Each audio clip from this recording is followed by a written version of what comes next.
Good afternoon, everybody. I'm very keen to welcome you to CG's 199th seminar. I'm Claire Canada. I'm Deputy Chair of the Centre for Global Higher Education, and I'm Professor of Higher Education both at UCL and at Birkbeck. And today we're going to be hearing from three very prominent and important speakers. Firstly, it's with I'm very glad to welcome Jo Johnson. For those of you who don't know, and our international audience may not, Jo Johnson is the former Universities Minister. He's the President's Professorial Fellow at King's College London, and he's a Senior Fellow at the Harvard Kennedy School. Next is Jonathan Grant. Jonathan is Vice President and Vice Principal at King's College London and Professor of Public Policy at the Policy Institute at King's. His main interests focus on biomedical and health R&D, research impact, and the use of research and evidence in policy and decision-making. And more recently, he's been interested in issues around higher education policy and issues to do with freedom of expression. And finally, I'm glad to welcome Janet Ilieva, who is founder and director of Education Insight, which is a research consultancy specializing in global engagement in higher education. So before I hand over to the presenters, there's some brief housekeeping points. So first of all, this webinar is being recorded and it'll be posted online on the CG website in due course. A transcript of the chat function conversation will also be posted. Please keep yourselves muted unless you're asked to speak or to ask a question. And we recommend that the sort of best viewing is speaker view, which you can see at the top of your page. There's no need to have your video on during this seminar, but if you'd like to ask a question, please put it in the chat function, which is here at the bottom of the page, and write out your question. And then at the end of the formal presentation, if your question is selected, you'll be asked to ask your question directly to the speakers. And when invited to ask your question, please put in on your cameras at that point in time. So I will now pass over to the speakers. Jo Johnson will start off, followed by Jonathan Grant and then Janet. So over to you, Jo. Thank you. Great. Well, thank you, Claire. And it's great to be at the Centre for Global Higher Education. I think this week's events really underscored the urgency of the issues which I, Jonathan and Janet wanted to explore in the report that we put out a week or so ago, the China question, managing risks and maximising benefits from partnership in higher education and research. And you don't need me to give you the context, but you will know that on Monday, the Chinese Foreign Ministry announced that China had imposed sanctions on 10 European individuals and 4 European institutions. And the Chinese sanctions covered not just European officials and political figures, but academics and academic institutions and think tanks, which have a central role in undertaking research in Europe on China. And these included researchers from Sweden and Germany, and the largest European China-focused think tank, the Mercator Institute for China Studies. Targeting independent researchers and civil society institutions undermines practical and constructive engagement by people who are striving to contribute to policy debates in a positive way. And it's going to limit the ability of such people and such organizations to provide well-informed analysis, as well as, of course, as likely to damage further relations between China and Europe in the future. Mutual dialogue is crucial, especially at difficult times, and the inclusion of academic researchers and civil society institutions is deeply regrettable. So this week's events, I think, really highlighted the importance of our undertaking the research that we have. What we wanted to do in our report was to look at the dependencies that have developed between the UK and China in research and in higher education, that have developed very, very rapidly over the course of the last 20 years. And we've come to the conclusion during the course of our work that as a country and as a system, we've not done a good job of mapping these dependencies. We haven't got systems in place to monitor them, and we do need to put in place plans to mitigate risk that clearly arise around them. Now, the starting point that we took when we embarked on this project was that there are clearly huge benefits to the UK from a close relationship with China, but also that we were aware that there were significant risks arising from the scale of the dependencies that now exist, and therefore significant risks to the UK knowledge economy as a whole in the event of a disorderly decoupling or disengagement because of an unmanaged disengagement or decoupling due to geopolitical tensions. The idea of the report, therefore, was to look at the dependencies, examine what steps we could take better to manage and mitigate them, and to suggest ideas for a framework that we hoped would enable us to continue to take advantage of opportunities for collaboration in the years ahead. We shouldn't underestimate or be unaware of the sheer scale of the relationship that we now have with China. And the report, to me, even though I'd been universities minister several times under different prime ministers, and even though I'd been science minister, I was still struck by the sheer scale and breadth of the relationship that's developed. On its current trajectory, China is almost certain to overtake the US as the world's largest spender on R&D. Estimates are that overtaking will happen probably in 2022. And on current trends, were they to be extrapolated, you could expect China to overtake the US as the UK's most significant research partner within the next few years. The scale of the growth in two-way partnerships and bilateral partnerships between China and the UK over the past 20 years is literally breathtaking. From fewer than 1,000 partnerships in 2000, we had about 17,000 in 2019, primarily in technology-related disciplines. And Jonathan, when he speaks in a few minutes, will go into more detail about where those partnerships are taking place and why those concentrations are happening in particular areas. But it is, to me, extremely striking that we have around 20 subject areas in which collaborations with China account for more than 20% of the UK's high impact research. And there are 3 very big fields, telecommunications, automation and control systems, and some branches of materials science and ceramics, in which more than 30% of the UK's most impactful research is done in collaboration with China.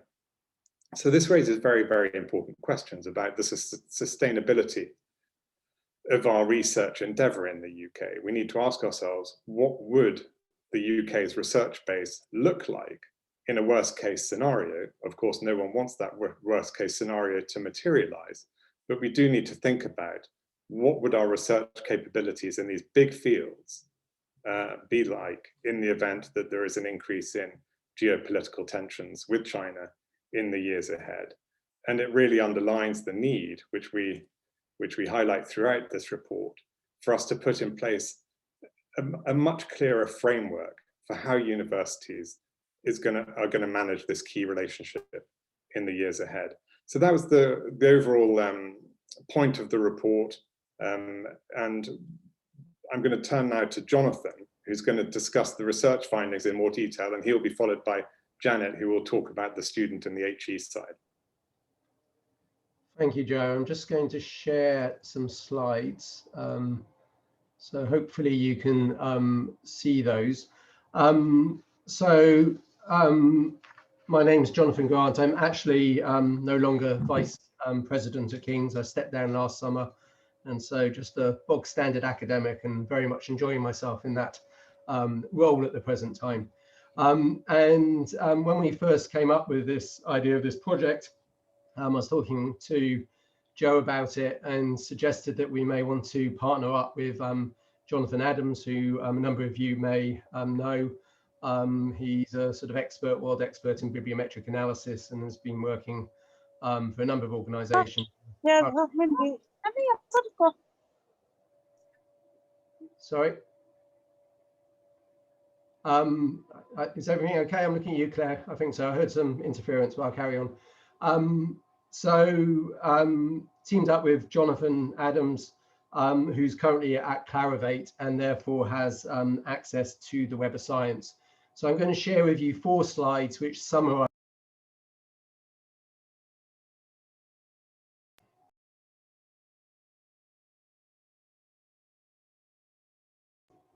It keeps on saying I've been muted. Can you hear me?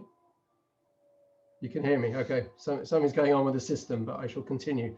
And I'm going to share those 4 slides which summarize, if you like, the bibliometric story or the research collaboration story. And then Janet is going to pick up and look at the story around international higher education. And hopefully in discussion, we can talk about those interdependencies, because they're clearly connected. And at times we're at risk of separating those 2 issues out, I think.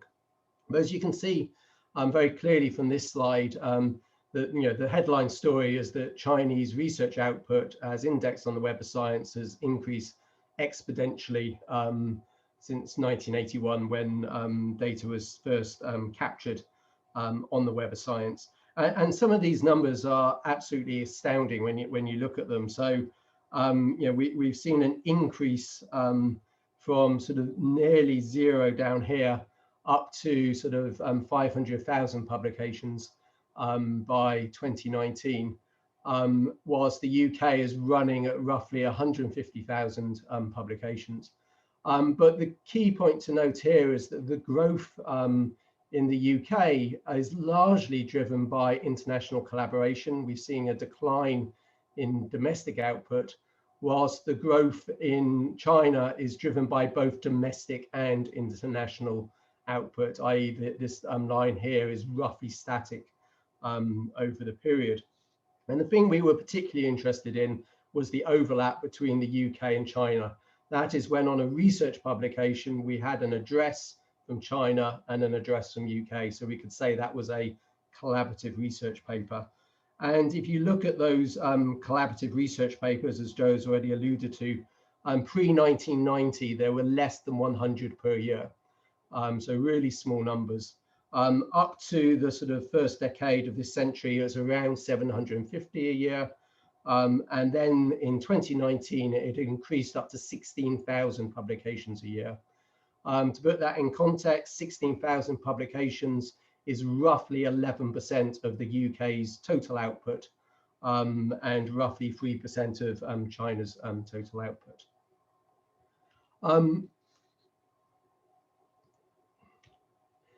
And as a consequence of that, we've seen this quite interesting shift in the sort of league table, the rank frequency of collaborative papers, where China is now the 2nd most collaborative country that UK researchers partner with when we look at research publications. To give you indication, so I just said that that's around 11%, Germany's around 10%, and the USA is around 19%.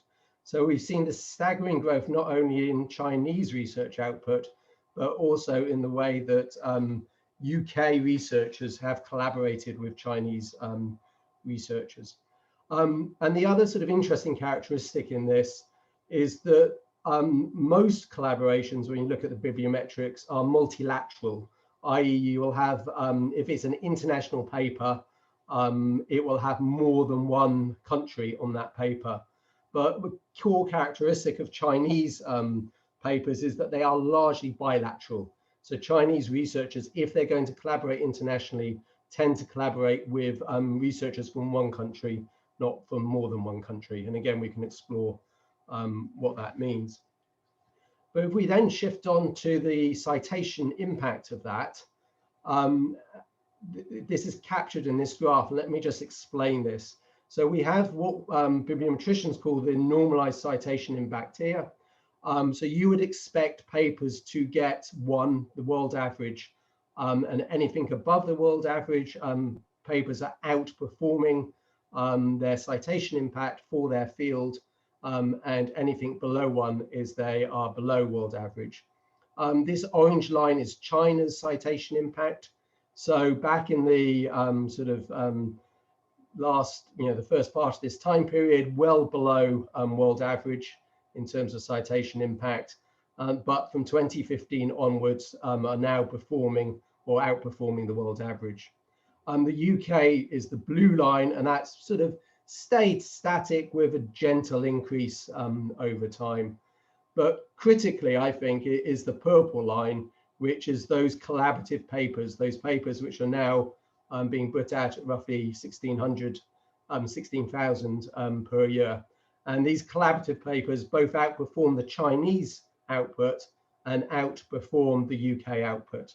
And I think, a really important message to take from this is that, when Joe and his successors and predecessors would say, and I quote, UK represented just 1% of global output, 2.5% of R&D expenditure, 4% of researchers, while accounting for 11% of citations and 15% of the world's most highly cited articles.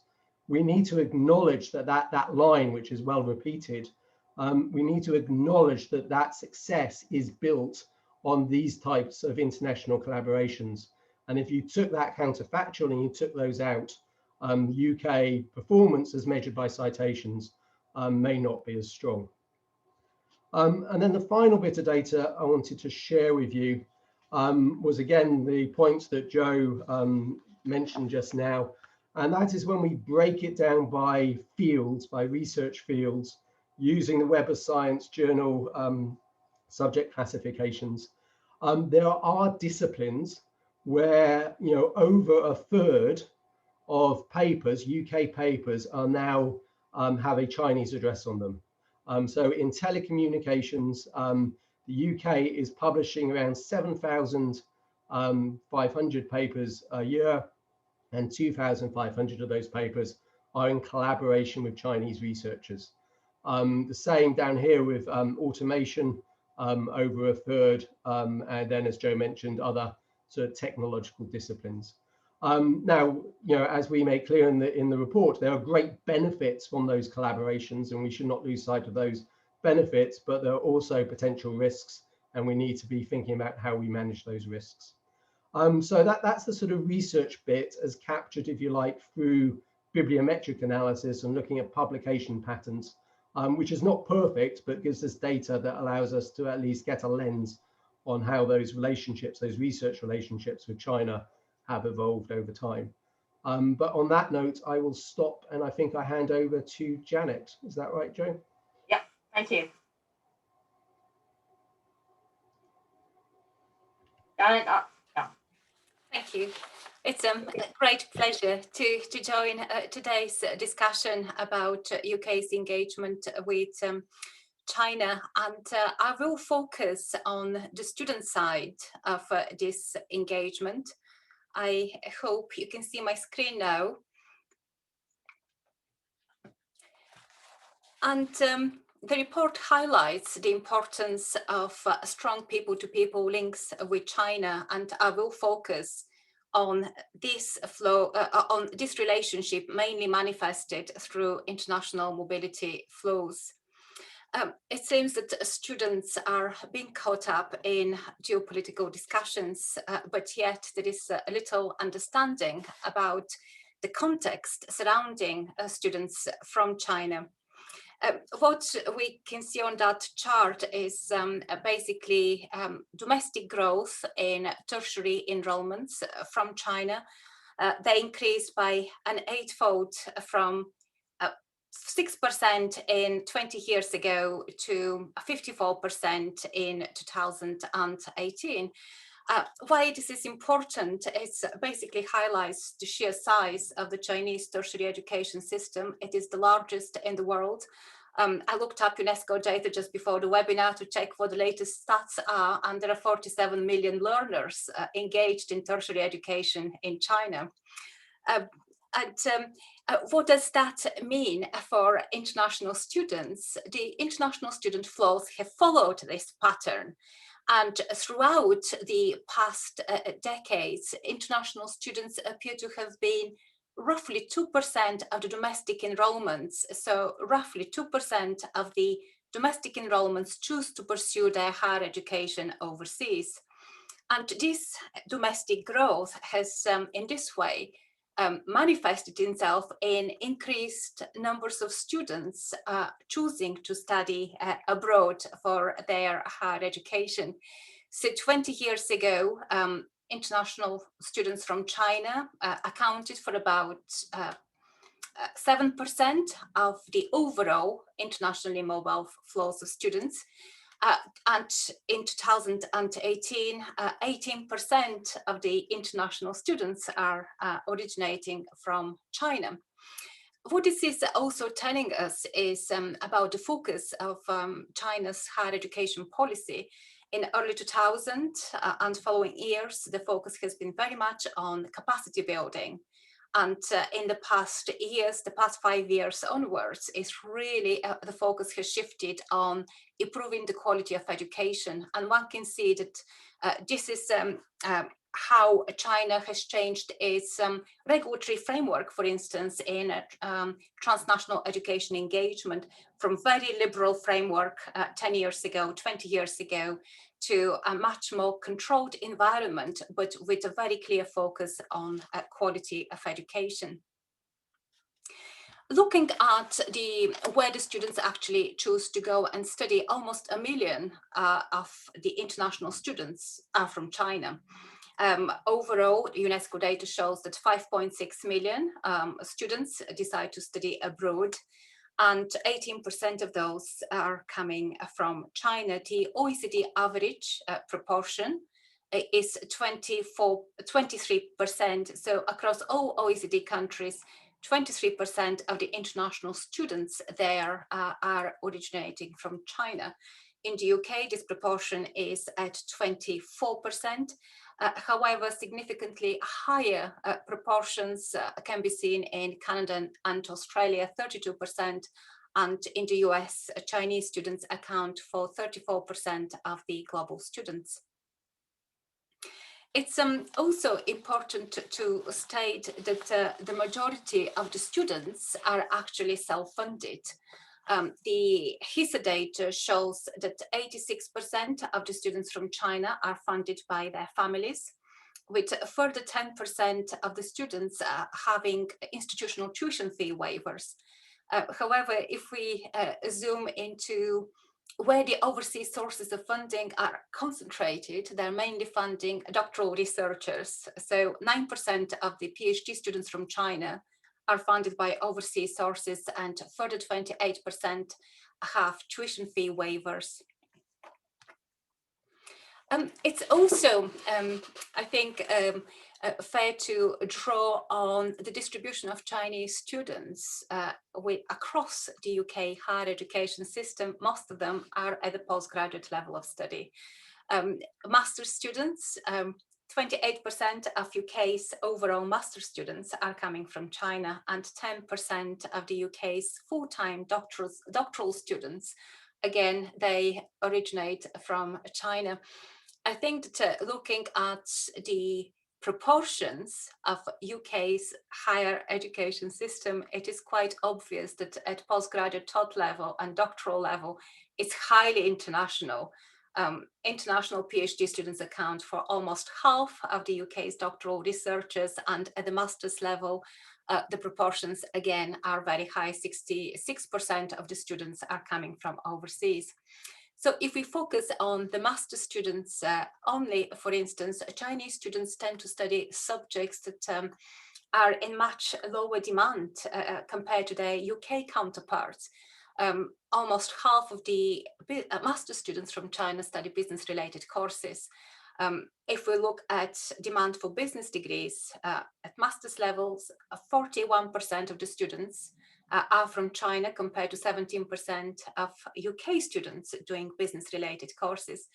Another area with high demand is mathematical sciences, where 40% of all students are from China, compared to 27% of the students being from the UK. Equally, engineering degrees, again, 34%, more than a third of the students are from China compared to 21% of the UK students. This shows, I guess, the high reliance in certain subject areas on Chinese demand. And if the students from China were not to be educated in the UK, I think the viability of many postgraduate courses will be questionable. But also talking about the broader contribution of students from China to the UK higher education, they're really committed students and dedicated to their studies. Looking at the non-continuation rates of students, Chinese students have the lowest non-continuation rate, which is 2%. This is progression from, that's first degree students continuing from year 1 into year 2 of their studies. And this compares to 7% non-continuation rate for UK students. Equally, if we look at the National Student Survey data, Chinese students are the most satisfied students in the UK HE system, with 89% of them are responding positively to question 27 of the National Student Survey. So as such, they enjoy very high student satisfaction. Compared to the UK students, that's 83%, and significantly lower rates for EU students and non-EU students. In that context, I think it's also essential to mention that it seems the pandemic hasn't really impacted as much student satisfaction of Chinese students. There was a little drop, but that was less than 0.33% during the year of the pandemic compared to 2019. I don't have it on a slide, but another important piece of information is the graduate outcomes of students. So the graduate outcome data from HISA shows students' destinations 15 months upon their graduation. And as such, 5% only of the Chinese students were reported to be unemployed 15 months upon graduation, with 42% expecting to start further studies or employment. And I'm going to show a slide that brings us, highlights again the importance of students to the broader society, and not just the higher education system. So it's basically it's sparked from a blog that David Law wrote for the Higher Education Policy Institute. And what we did here was using London economics model for HEPI that calculates the education exports for international students to the UK. The research was published in 2018, and what we did was to basically adjust for inflation and recalculate the education export value of Chinese students only. So plotting this again against the other services exports of the UK to China, higher education exports seems to be dwarfing most of the other services exports from the UK to China. And I'm very mindful that this is not properly recorded in the, by the ONS, but I guess it signals the huge value that students bring to the wider economy, and not just the higher education system. And again, the UK is a high cost study destination. So these exports are basically, it's not just a tuition fees, it's more than half of that is a contribution towards students' living expenditures in the UK. And as such, many other sectors in the economy benefit just as much of having students. I think that what is really, in conclusion of my contribution, I'd like to highlight the real need we need to understand China, and also it's, I guess I can't state enough that often students appear to be caught up in geopolitical tussle that may have little relevance to their personal circumstances. And I'm mindful of that. It's also that it seems that we need to understand better China. We need to appreciate how to engage with China by seizing opportunities, but also mindful of the risks that international engagement brings. Thank you.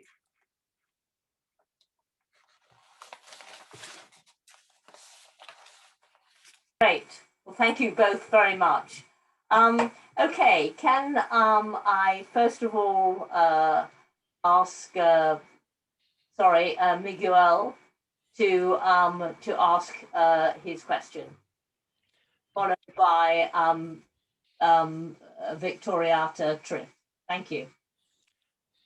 Thank you very much, Claire, and thank you to the speakers today. Yes, it's the second time I've heard this. There was a previous webinar, but just to speak about one of the slides in Janet's presentation that may draw together some ideas from all three presenters.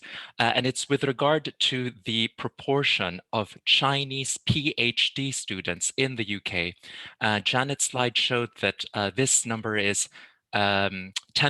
So it's a static graph though. So it would be interesting to know the trend of that. And I know that Janet's also spoken about which academic disciplines Chinese students study in the UK. So I wanted to know whether that proportion is increasing or decreasing. Me and my group are doing some work in that respect as well. So I'd like to know whether we can kind of confirm our kind of hypotheses. And perhaps the wider picture is that what are the implications of this trend or non-trend on research collaboration, especially in light of concerns in the US, but as the panel is raising now, potentially here in the UK, about issues on intellectual property and so on and so forth. Thank you very much. Shall I attempt to answer the first half of the question, Claire? You're spot on, Miguel. And I guess what I haven't shown here is how the proportion of PhD students from China is increasing over time. But I think we'll see huge differences on the subject by subject area.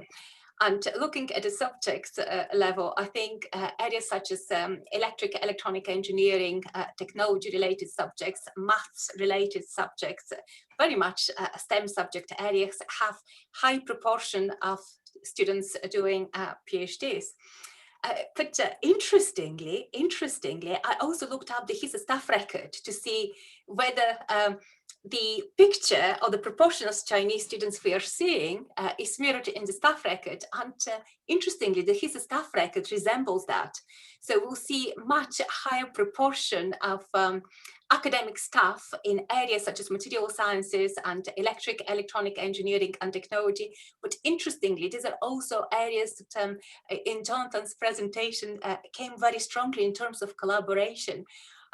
What we don't know, and I think that would make a fascinating research project, is the way that the bibliometric analysis works is, am I right, Jonathan, thinking that it basically looks at the institution where the researchers are based, but it doesn't really consider the nationality of the researchers.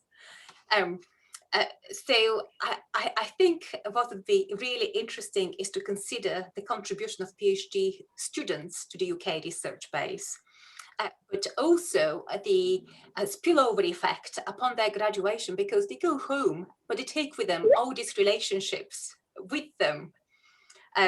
And the collaboration continues as international collaboration. So while they're in the UK, they're a UK researcher. When they go home, it becomes an international collaboration. So it would be interesting to consider, so the increasing proportion of PhD students from China in the UK and the growing rate of collaborative research with China. It would be, I don't have the answer to that. It's a hypothesis that probably is worth exploring, but it would require analytical tools that we don't have at the moment. Great. Thank you. So, Victoriata, would you like to ask your question? Hi, thank you, Claire. Congratulations for all the presentation from today. In my opinion, the policy of STEM is very important for a global future too. And I want to ask, what are the guidelines of UK and China collaboration in STEM? Thank you. Claire, shall I jump in? Please do. Yeah. Thank you. But also just to add to Janet's answer to the previous question, one of the recommendations of the report is that we should look very carefully at the UK's dependence on overseas STEM postgraduates and ensure that we're generating a sufficiently strong domestic STEM talent pipeline as well. So the Office for Talent, which is a body that's recently been set up in number 10, we believe should be looking very carefully at whether we've got enough domestic STEM postgrads going into these areas, so that we can, well, at least ensure that courses are viable, sort of strategically important courses are viable in the absence of, you know, significant numbers of international students, because we can't always bank on them being there. So we do need to ensure that we're generating that sort of supply into those areas. And of course, with that will come a need for increased funding for these high-cost courses in science and engineering, which otherwise probably wouldn't be offered. With respect to guidelines for UK-China collaboration in STEM, the guidelines are really set out in a few places. UUK has published guidelines last October on the security risks that are involved in research collaboration with certain governments around the world, including China. There's the Trusted Research Framework, and which was set out by the CPNI. And of course, there is the whole system of the ATAS application and the Academic Technology Approval Scheme application for partnerships and research in particularly sensitive areas, where, you know, our system vets proposed collaborations and rejects those applicants for postgraduate qualifications in certain sensitive science and engineering subjects that it doesn't like the look of. We did try to get fairly detailed data on which countries applicants are coming from into the ATAS scheme, and rates of application and rates of refusal for the ATAS scheme. Unfortunately, our FOI request was rejected on grounds of, I think it wasn't in our foreign policy interest or something, or national security interest or something of that sort. But our request was unsuccessful. Thank you, Joseph. Thank you. Thank you very much. Do any of you want to add anything, Jonathan or Janet? I wouldn't mind just making a comment, which we make in the report, but as we talk about sort of guidelines and structures and sort of interventions to manage, at the same time, I think we just got to be really conscious of the principles of open science and the principles of collaborative research. And this is quite a tricky balance. I think it's tricky for governments to set an appropriate policy around this. I think it's tricky for research funders to do that. And I think it's tricky for universities to do that. So I think it's very easy to say we need more guidance, but it's not, in my mind, that evident what that guidance exactly is. Good. David Laws. David? Sorry, here I am. Very good. Somewhere, yeah. Hi, and thank you to everybody. Excellent report. Thank you for the presentation today. I think it's really important that we should discuss this, and I'm sure everyone agrees. I was disturbed to see the UK government's international education strategy not giving more attention to China. 5 key markets, including Indonesia, not including China. China's relegated, in a sense, to a second tier. In the report, there is a call for recruitment diversification, but there's simultaneously a recognition that engagement with China is clearly important to the sector as a whole. For particular institutions, and I would include mine, I'm currently working for Keele University, the diversification suggestion is really not possible. If we want to grow our recruitment from a low base to where it really ought to be, we have to have a China first policy. I wonder if the panel would like to say something about the realism of a diversification policy. Well, I can jump in, and then I'm sure Janet will have lots of views on this as well. I mean, I don't really understand why you assert that you need to have a China first policy. Is it because you think that that's the only source of students in sufficient numbers able to pay the fees that you want to charge? Because there are plenty of other students from other countries around the world looking for a first class higher education. There are lots of other big markets, where students are applying from, India, Malaysia, Nigeria, and so on. So, there are lots of other countries there. And I don't really understand why you feel that China is this inescapable sort of necessity in your international recruitment strategy. Because, I think just sheer financial prudent management would suggest that you would be well advised to diversify. No one wants to make their institution's future dependent on what could be a volatile source of income. That's very poor financial management, apart from anything else. So I would just push back and like a bit more from you as to why you think it's this absolute necessity to have a China first policy. Okay, it's a China first policy, is not a China only policy. And of course, I respect your comments, Joe. But if I'm asked, as I frequently am, where to place additional resources, much of the time, I've got to say that China is the important market for us. We used to have 10 years ago a much higher international population. For various reasons, it's declined. My job is to try and restore it. And the way to restore it is, first of all, to work with Chinese universities on partnerships, to work in ways that will produce transition through to the UK. There are 5 times as many entrants from China as there are from India to UK higher education. It's simply irrational to have anything other than China first policy at the moment for my kind of university. I think the Indian numbers have caught up in the most recent intake. It's not 5 times anymore. Janet can give state-of-the-art numbers, but I thought India was pretty much neck and neck now. Janet, where are we on this?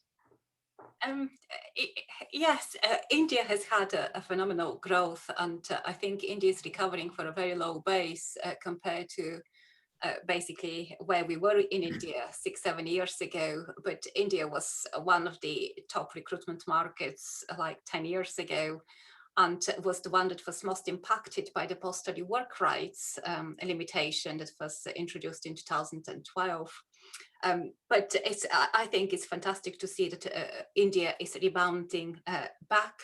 It's still to catch up with China, but to give it a few years, I think demand is there, and hopefully it will stay on track. I think David's point. Am I right in understanding you, David, that where you're coming from is you're reflecting on the cost of acquisition, and China has fairly low cost of acquisition in terms of international students, whereas other markets, recruitment is much more expensive to a degree. And to basically bring the numbers that China brings to the UK would be a massive and expensive effort. on behalf of the UK sector. I think in that context, it's also fair to say that the UK has spent the past 20 years or so building significant infrastructures, recruitment infrastructures in China, and David mentioned partnerships. Just drawing on the earlier work I've done for the Funding Council when I was working for HEFKI, was that about half of the students from China were articulating in the UK through partnerships or different forms of offshore arrangements between UK universities and Chinese universities.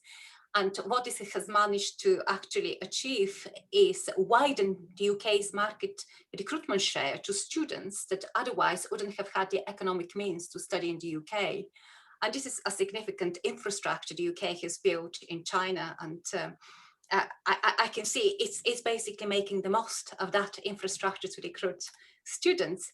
On the diversification point, I think what works in favor of the UK is the post-study work visa. Thank goodness for the post-study work visas that was introduced. And again, that's a policy that, Joe, you managed to push as your time as a universities minister. And I think this is at the moment playing dividends in UK's favor. And in a very difficult recruitment context, I think that is at the moment benefiting the UK hugely. Again, we have to weigh benefits and challenges in that space. Post-pandemic recession is going to be really challenging for student recruitment, and it will possibly squeeze the number of middle classes that can afford to send their students, their children, to study overseas. But yet the post-study work is presenting a very good proposition. So I think it's placing the UK favorably compared to other competitor countries, compared to Australia and compared to Canada, perhaps. I sympathize with David's stance, and I think UK leaving the EU is another additional challenge. We may see decline in student numbers from the EU. And if this is to happen, it means the reliance for China will grow, even if we don't see growth in numbers. But sheer by changing the proportion of the student body in the UK, this in the short term will be a significant challenge to manage. Simon Marginson. Yeah, thanks, Claire. Thank you, colleagues, for the Triple J report. It's been very welcome. I think you've mainstreamed a really important discussion by bringing out the report at this time. And it's very difficult to forecast the geopolitics, but it does look like in relation to both the US-China relationship and the Australia-China relationship, there are rocky times ahead. I mean, in both recruitment of international students and in research collaboration. So in both domains, those relationships could be deteriorating, and that creates something of an opening for the UK as a major English language country that offers both collaboration in science and opportunities for Chinese international students. So opportunities as well as risks and issues in the environment, and I'm sure you know that and you've addressed that very well. But isn't it curious though, because there's a real asymmetry here. I mean, Chinese colleagues, professors, students know English, learn English at school, use English in the universities, read English, often can speak moderately well. And we know so little about China. I mean, we don't learn Chinese language in numbers. We don't study the culture. We don't really understand the current institutions, the systems of governance and so on. I mean, doesn't this place us at some disadvantage, and doesn't this magnify the risks, and what can we do about it? I'll jump in first, and I'm sure Jonathan and Janet may want to comment, but I completely agree, Simon, that is such an important point. And it was one that was made to us very effectively by Kerry Brown at King's as well, that our biggest problem is perhaps not these dependencies that have arisen, but actually our level of ignorance and lack of Asia literacy, and specifically China literacy. That is probably our single biggest weakness as a system as we engage with China. And there are many different ways in which we can think about addressing it. But the statistics around the number of people pursuing Chinese studies, the number of people learning Chinese languages are pitiful. I think Kerry Brown, pointed us towards some really tragic numbers of British students pursuing Chinese studies. So yes, we need to think very, very, very seriously about increasing our levels of Asia literacy and China literacy, a fundamental prerequisite for putting this relationship on a stable, sustainable footing. Mm. Yeah, if I can comment on that from the research point of view, so absolutely echo both those comments. And I think the other Jonathan in this enterprise has a line that it's having eyes on the bench. And that's where you get your real IP from, to see how people are developing methodological experiments, what they're doing in their labs and such like.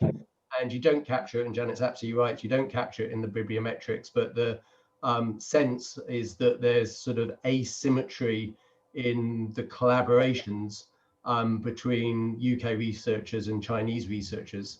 And one of the things we call for in the report is for the UKRI to actually audit some of those relationships. So what I'd love to know is what proportion of those UK researchers are actually spending quality time in China and Chinese labs vis-a-vis what proportion of Chinese researchers spending quality time in UK labs.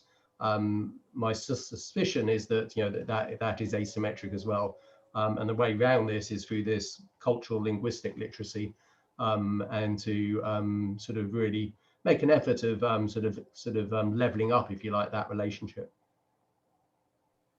Great, thank you all. Next is Victoria Studwick. Victoria, would you like to turn your camera on? Hello, can you see me? Yeah, great, thank you. Hello. Yeah, there's been a lot of focus recently on the risks of engagement with China for our universities in the UK, but it seems to me that there's been relatively little acknowledgement that those links have been forged out of necessity in terms of the research funding environment and the marketisation of UK higher education in terms of student recruitment. Does the panel think that there is sufficient awareness in government circles of the interrelationship between these factors? Well, I mean, I think there is a cross subsidy from international student tuition fee income to otherwise loss-making research, and we acknowledge that in the report, and we go into that issue quite extensively. But I think it's stretching it considerably to say that our international higher education offer as a country exists only because there's loss-making research, because that would be very far from the case. It brings in, whatever it is, 23 billion pounds of value to the UK economy, and in cash terms into the university system, in the teens of billions, far in excess of any deficit on loss-making research. So I'm not sure the sums quite stack up. Universities are global by nature. They always have been. Science is global by nature. And as Janet was making clear in her earlier comments, there's a clear relationship between patterns of international students at undergraduate and master's level, and then into the academic workforce in this country thereafter. There is a flow of talent through the system that then continues that's globally collaborative scientific endeavor. So I don't think it's quite fair to reduce it all to sort of, Tory policy of marketization. I think that's a bit reductive and misses the bigger picture about the quality of UK higher education, its global appeal, and the collaborative nature of global science.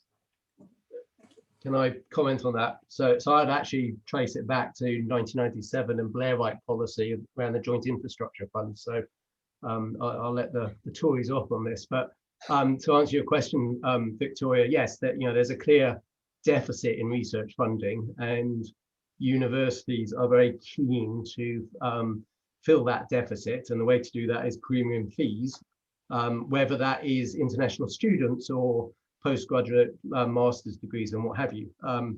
Now, I strongly echo actually what Joe just said, is that I think we've got to really focus on what the purpose is here.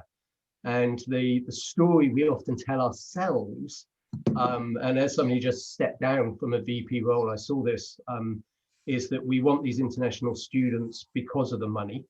But actually the story should be, and it actually is when you get on the ground, is that we want international students because we want the cultural diversity of international students. And I just think as a sector, we don't tell that story well. We don't tell it well to ourselves as a sector, and then we don't tell it well outside. And we're more focused on that sort of instrumental issue of trying to cover the research deficit. So I don't think you can separate those two things. Yeah, I'd love to contribute to that and just elaborate on what Joe and Jonathan said so far. I think that the dependence on cross-subsidy has kind of organically evolved over time.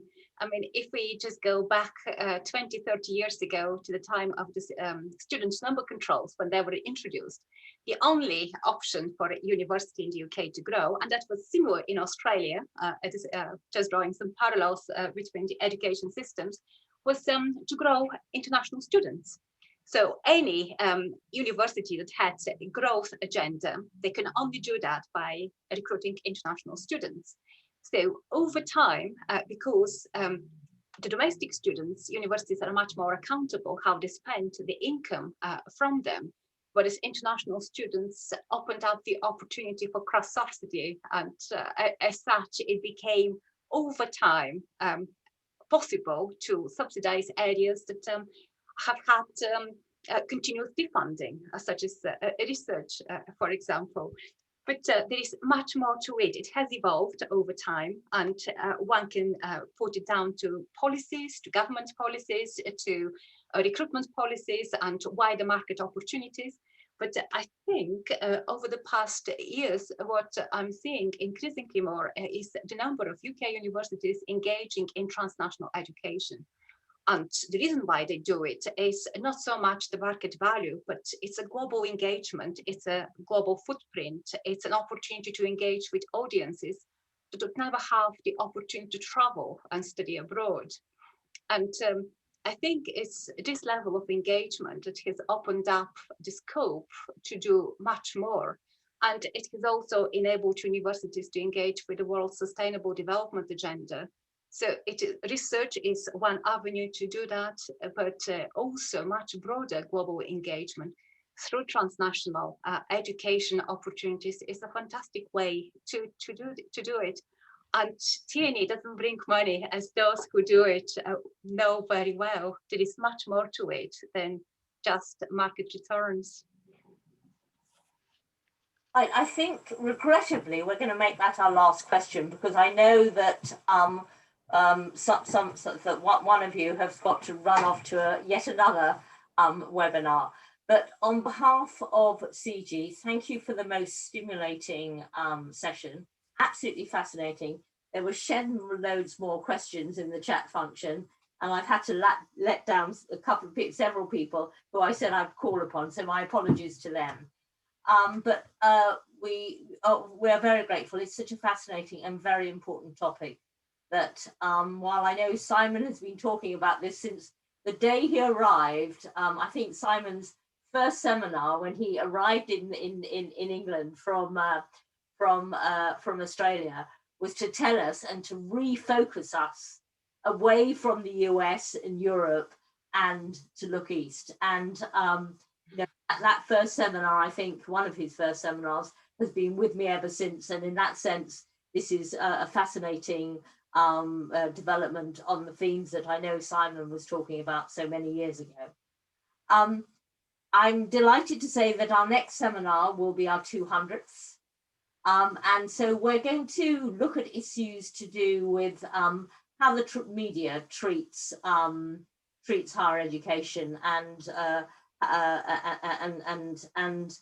we have a range of really rather interesting journalists who will talk on the topic from different different sorts of newspapers and different sorts of media as well.